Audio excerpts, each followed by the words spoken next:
Welcome to another update of Porkchop Express. I think last time you guys actually saw the layout was just with the track down. As you can see, with lockdown and everything else, there's been quite a bit of progress, including scenery work and other bits and bobs. I've recently been purchasing some locos off of eBay. So I've had like 4 locos down in the last few weeks with one of them, and they all work lovely. I can't complain. Another depot which should come off of eBay. eBay seems very popular at the moment, and I've found some bargains, including this little gem. I couldn't tell you what it is, but for the sake of £30, it runs lovely, works really well. I'm going to give it, I'm waiting for some proper oil to come down. I'm going to give it an oil up. Network Southeast EMU that I've recently just got down. I haven't had a chance to run it properly, but I gave it a quick run without the carriages around the track, and it seems to work fine. Also, I bought last year, before we broke up for another lockdown, a Minitrix track cleaning wagon, which I haven't had a chance to use, which I will use on this layout. As you can see, the station's in place. Everything's still in a bit of a mess because it needs tidying up, and of course I still don't know how I'm going to do this area. I've got an idea, but again, I need to order the stuff to come down. I want to do some weathering as well. I bought some weathering powders, and I must admit, they do the jobs. Excuse my arm. I'll just pull this one out.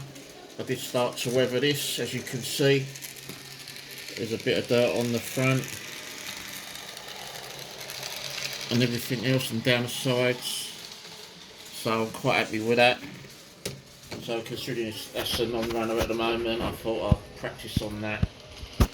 Over the back there's a coal yard I've done, which I'm in the process of, I'm going to do some weathering on the track and everything over there.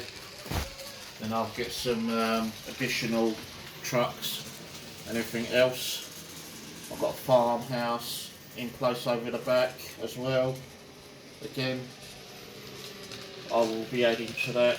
As you guys know, it's all about money and it takes time and everything else. Some of the locos, the one that's running around now, you've seen before, which was on my other layout. I've still got some stuff in boxes that I need to get out to run. But I'm quite happy with the progress and what I've done to it so far. Also recently I bought one of these little Woodland Scenic vacuum cleaners, because I didn't want to go messing around with a white one, and it's also handy for saving excess scatter. You can put back in the packaging and reuse again, so it saves you money in the long run. That was like, I think I paid £25 for that, and it's got a stupid little light. I don't know what that's for, in case you want to do it in the dark, I suppose.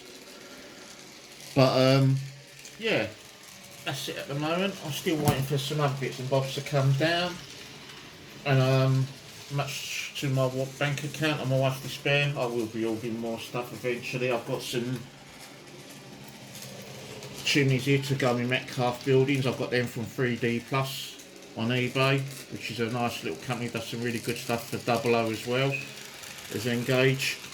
Then I think it's a case of getting some more buildings and putting some buildings away that I won't be using, like the goods shed, because I've got nowhere to put it. So if anyone is after an Engage goods shed, let me know. Might be able to sort something out. But yeah, that's it really. I've been buying a lot of Woodland Scenics turf stuff and that, giving that a try to see the effects and everything else. And yeah, it's quite impressed with it. I've also started to use, I've never used this before, underbrush, so for like some bushes and that, as you can see on the layout over the back that I've added, and I will be adding a few more. But yeah, if you like what you see, subscribe, ring the notification bell, All comments welcome.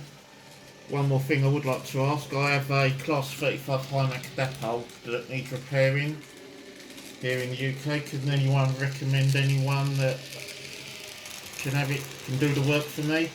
It's nothing major. It's running, but one of the cogs is missing out the bogey wheels. Well, I think that fell out when I don't know how it happened, but I took the shell off because I was having trouble with the digital chip and put an analogue one back in it. And the bogey come loose and fell out. And when I put the bogey back in, put it on the track, it's not moving, so I retook the bogey out and there's a cog missing. So it's nothing major.